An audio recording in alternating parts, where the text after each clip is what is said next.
สายลุยต่อเลย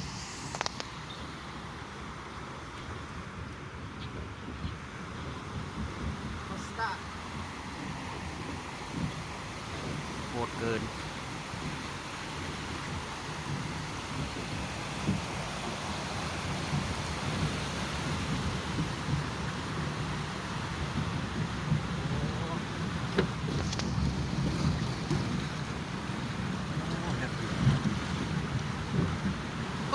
เลิกเติบได้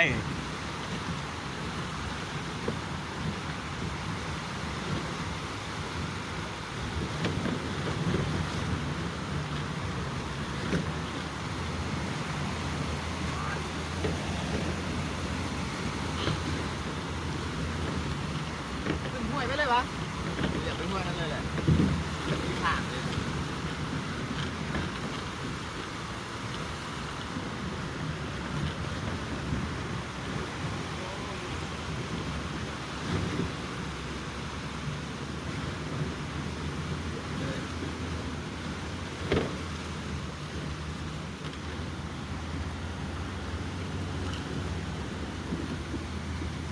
น้ำส้มครับ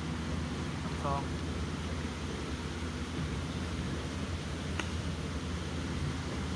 ใส่วินเลยนี่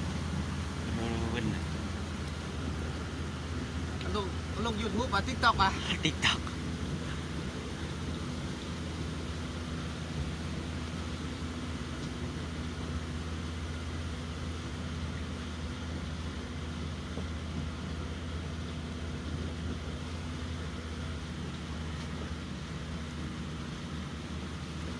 งานพระโจไทย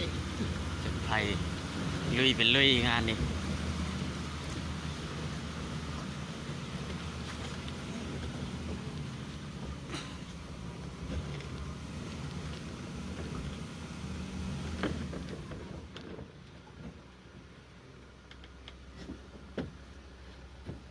นั่งนกแล้ว